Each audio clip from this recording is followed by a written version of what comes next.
Hey, welcome, welcome.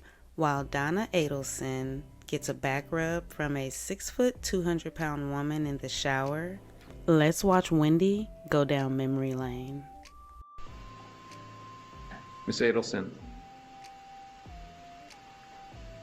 you understand that until you expose your brother what he did, that everybody's going to consider you as guilty. You understand that, right? What is the question that you're asking me? This attorney is coming in hard, and they're about to battle it out. There's a lot of plot twists and turns in this story. Let's head to court and see if Wendy can fool us all.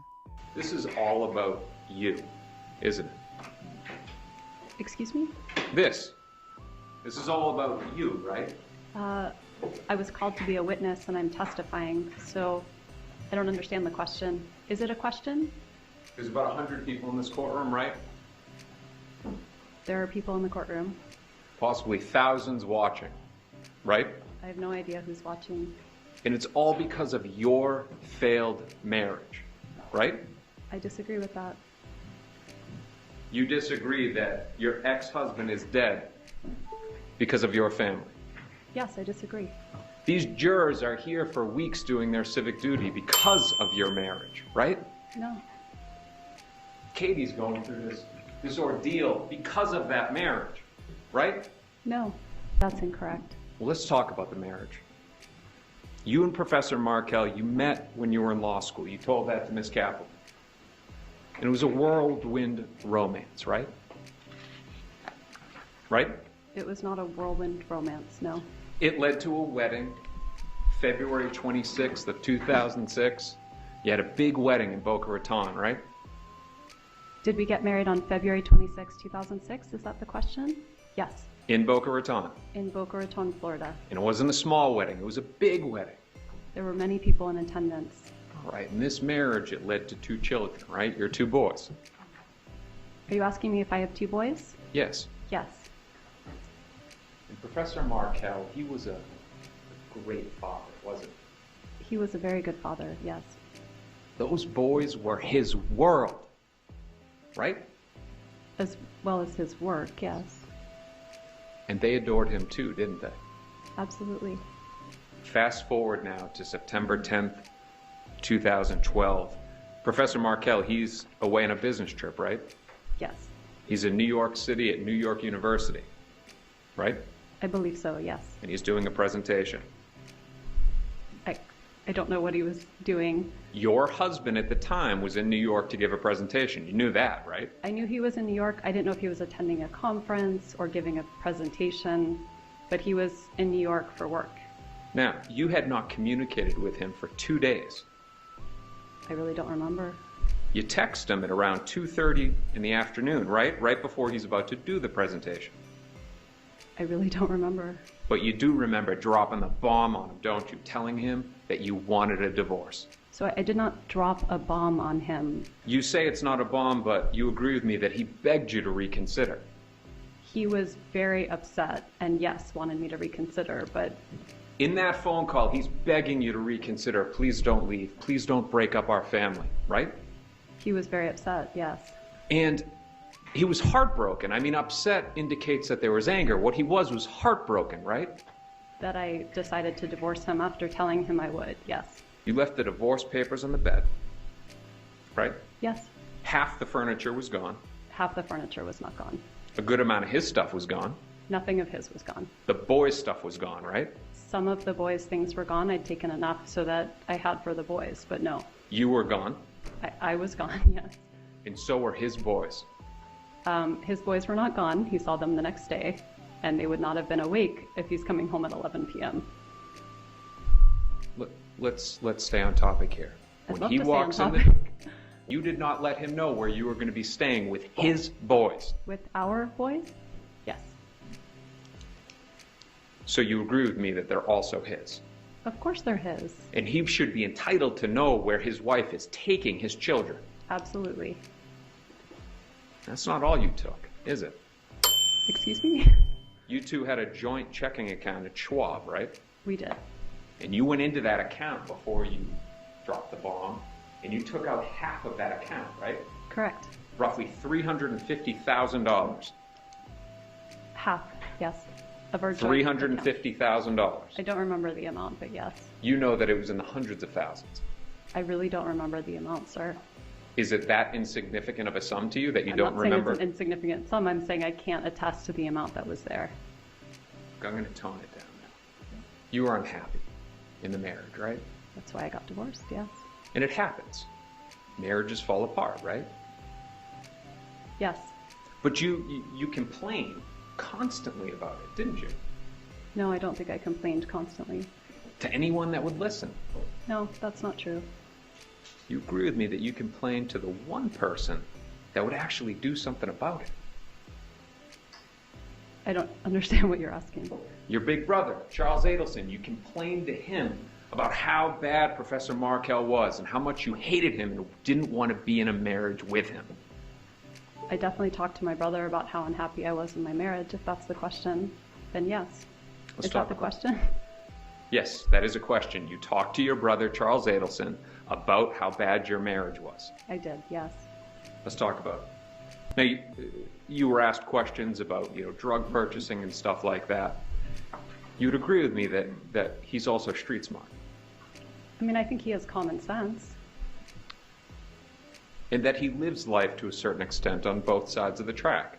During the day, he's doing periodontal work, whatever that is, crowns, root canals, whatever that is.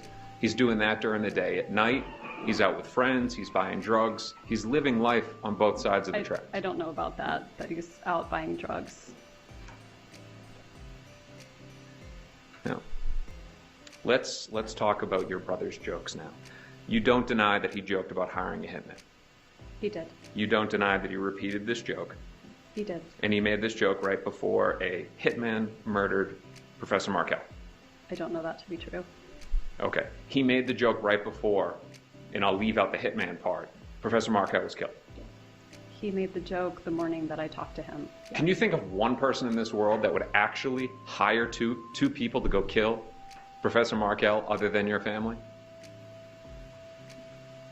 I don't know. Ms. Adelson, please address me and answer the It question. calls for an unbelievable amount of speculation. I mean, I'm responsible for coming up with, that's the prosecutor's duty, no? To figure out who's responsible. But I want to make sure that's clear. This joke is made right before Professor Markel is murdered, right? The joke was made many times. It was made right before Professor Markel was murdered, yes or no? Yes.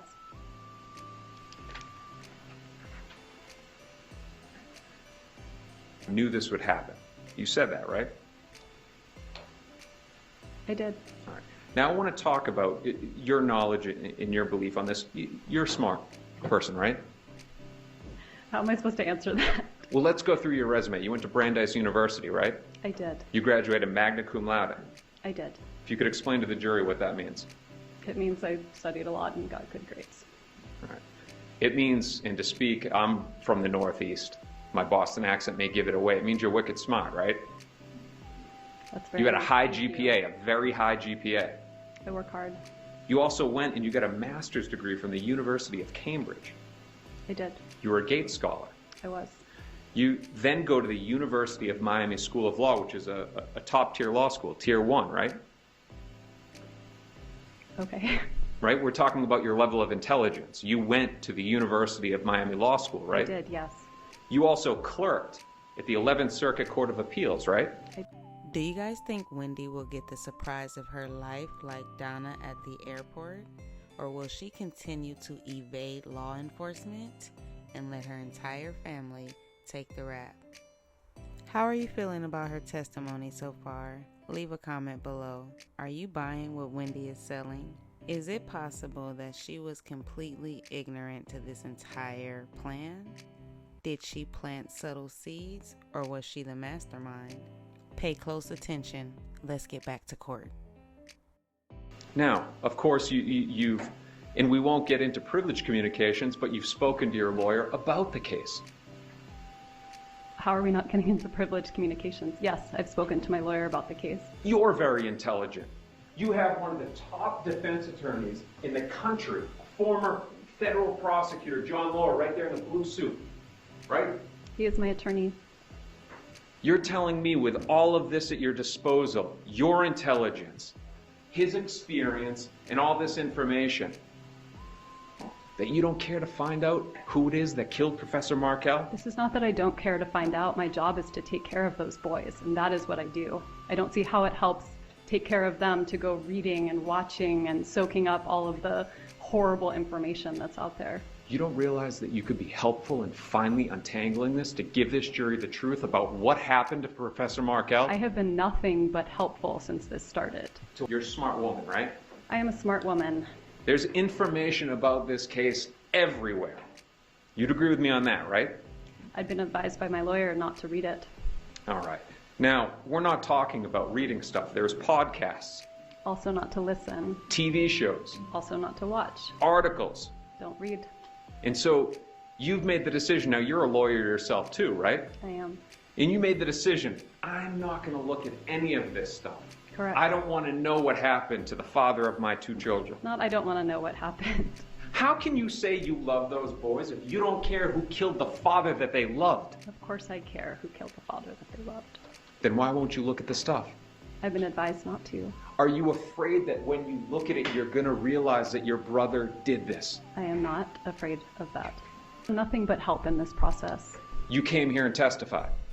I came here and testified. I spoke to had the to police be- for 6 hours without anyone present. I signed over my cell phone, my car, my house, everything, my computer. What else do I have or know that you haven't seen? You came here because you were subpoenaed and had no choice, Correct. right? This is not fun. I You've would not been- do this by choice. You've been inconvenienced. I've not been inconvenienced. Professor Markel was shot in the head. I'm not complaining about being here. This is my duty. I'm here. We'll get back to you complaining about being here. Do you honestly expect this jury to believe that you haven't confronted your brother about all of this? Yes, I do.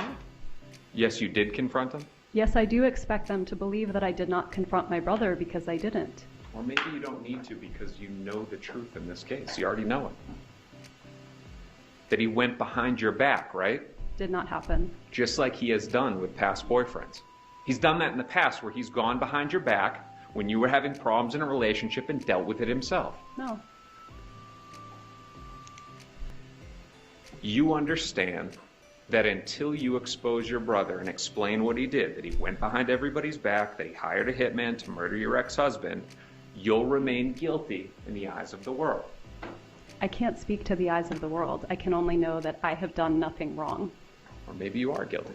I am not guilty. So, a witness in this case, and I'm not going to get into their testimony, but one of the hitmen, the convicted hitman, implicates you. On July 17, 2014, the day before the murder, the morning before, he says that you were walking on Trescott with the 2 boys, that you walked down the driveway and into the house. That never happened. Right, because Professor Markel, he had the kids. Based on the way that your guy's schedule was, on that day he would have had the children in the morning, and you're going through such a bad divorce you wouldn't be at his house, right? I wouldn't be at his house anyway, but not because we were going through a bad divorce. At that time, things were pretty copacetic. All right, so we're coming back to maybe you do know, or maybe you were involved. Excuse me? What's the question that you're asking me? I'm giving you a header of what we're talking about so that it will ease you in the question, okay? I'm just telling you what the topic that we're on, so we'll get to a question. Now, the government asked you about a time that you met Miss Magbanua. It was actually spring break of March 2014, right? You then went to Miami Beach to Yardbird and had dinner outside with your boyfriend at the time, or who you were dating, Jeffrey Lacasse. Catherine Magbanua was there, and your brother Charles Adelson, and you all ate outside, right? We did. And that's on Miami Beach, not in Fort Lauderdale. Correct. Now, just for context, Jeffrey Lacasse, he was also an FSU professor, not at the law school, but an FSU professor. Nice guy, right? I don't think so now. Now, you deny, I'm assuming, that on July 13, 2014, you told Jeffrey Lacasse that Charles looked into hiring a hitman. You deny that, or you admit that? I deny that. And that you told him that Charles looked into hiring a hitman back in September of 2013. That never happened. Which would have been months before your brother even met Catherine McVanel. Letting you know the topic we're on, we're talking about you being involved. That same week, earlier in the week, you sent an email. We're talking about the week of the murder now, not spring break, the week of the murder, not Yardbird, the week of the murder. You sent an email to Jeffrey Lacoste saying that you wanted to break up, that you needed space, right? I did. Sent him a long email. Stay away. We're broken up. Right? I did. You knew that on July 18, 2014, Jeffrey Lacoste was leaving town to go on a trip, right? I knew he was leaving at some point that week. I don't remember when. You knew that he was leaving on the same day of the murder at the same exact time as the murder. I don't think I did. 11 a.m. on July 18, 2014. I don't think I knew when he was leaving town.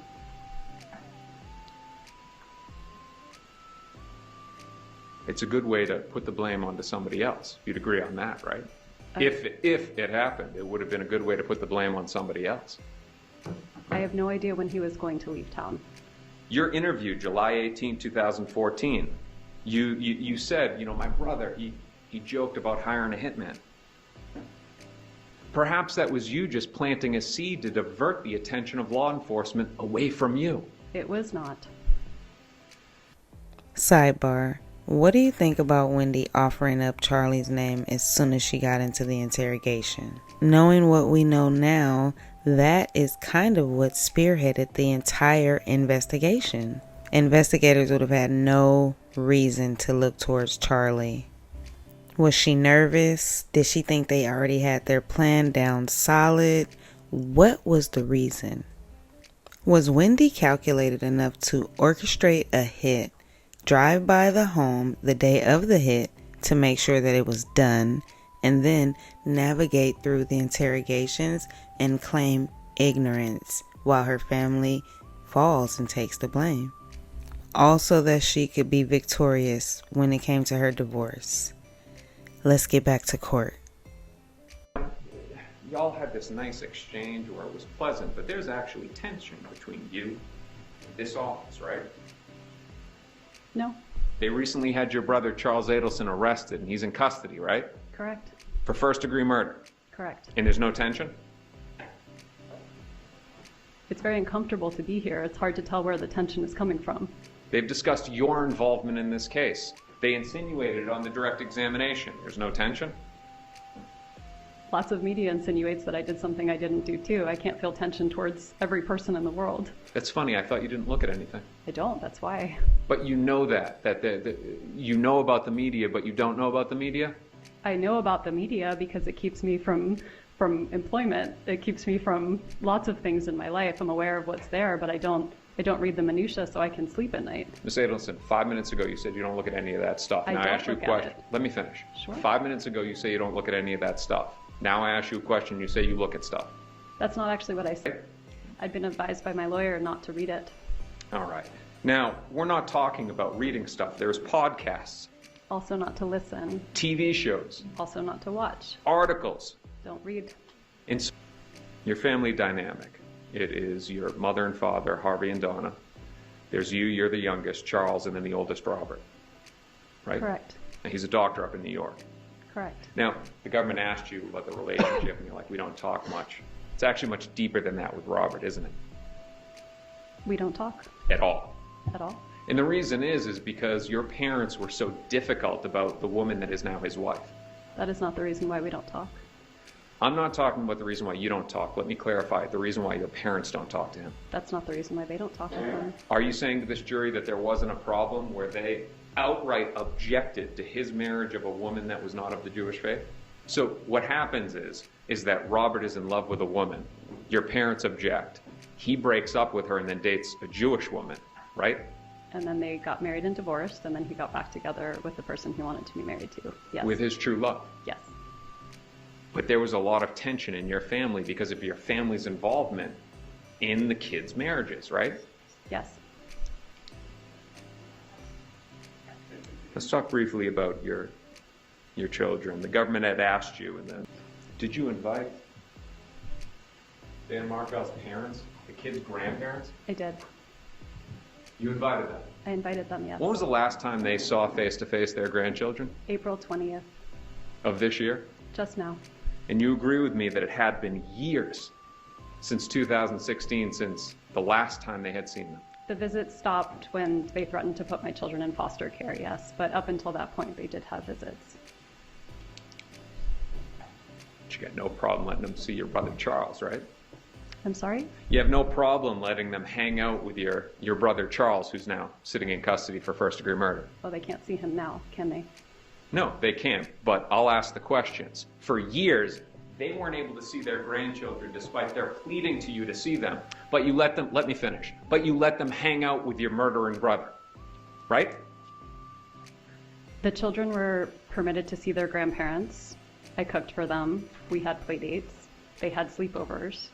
When a letter surfaced that they were trying to have my children placed in foster care, the visits stopped.